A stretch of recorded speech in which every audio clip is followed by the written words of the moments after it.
In Southwest Asia, there is a portion of the planet that has been ignored by historians and sadly overlooked. A place that holds some vital clues and is the missing jigsaw piece for man to understand the migratory path of his early forebears.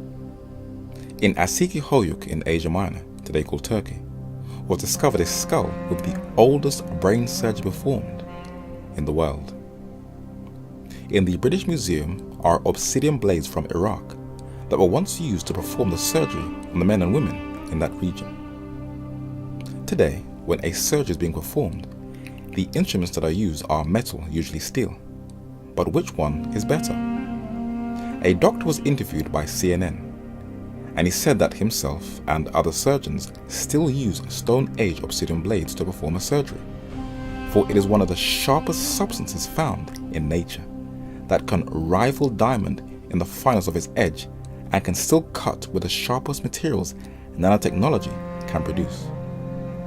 On a close X-ray examination, the steel blade on the right has rough edges, but the obsidian blade on the left has a sharper and finer edge, and Stone Age blades are more advanced than the blades we use today.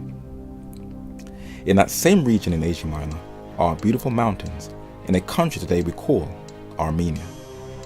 It is still a highly unexplored region of this earth, and if money is heavily invested, more clues will be unearthed about man's early beginnings, for a number of firsts have been unearthed in that region.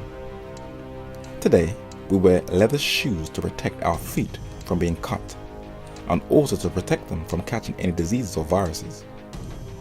Women wear skirts to cover their nudity, well, depending on what length that it is. And modern day technology has given us a closer, intricate knowledge of the brain and how it works. California has probably one of the largest winery in the world that almost was burnt down a couple of years ago. But all these things had their beginnings in Armenia, and studies have shown that the oldest winery in the world can be traced right back to Armenia. The New York Times in 2011, when reviewing this winery, recorded that the cave designated Armenia 1, discovered in 1997, is proving a perfect time capsule, a window into the Copper Age or late Chalcolithic period, when humans are believed to have invented the wheel and domesticated horses, among other innovations. Armenia 1 is a cave that is situated in southern Armenia, and in and around that cave was discovered the oldest leather shoe known to man, the oldest winery in the world, the oldest remains of a human brain, and the oldest skirt in the world.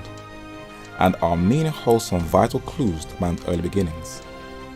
A prolific writer was well aware of this, and in the 19th century, J. A. Wiley said that in the heart of the Armenian mountains, the mountains of Ararat, at the center of the earth, is placed the second cradle of the human family.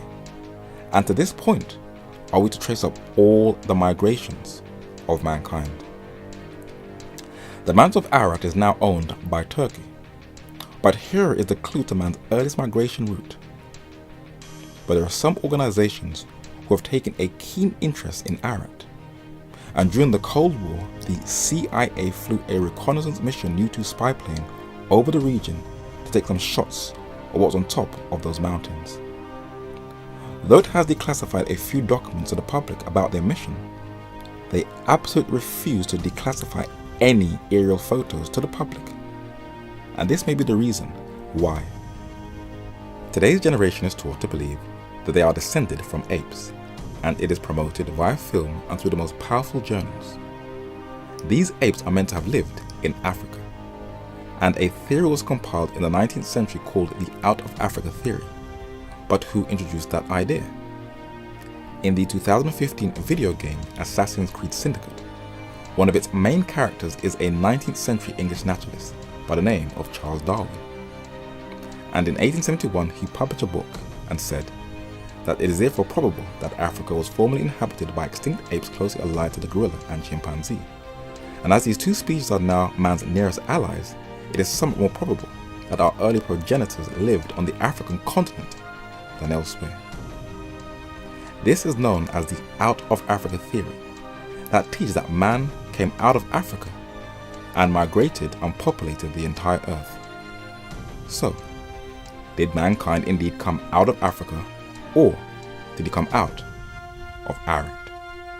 It's a vital question, and one that needs to be thoroughly and intelligently answered.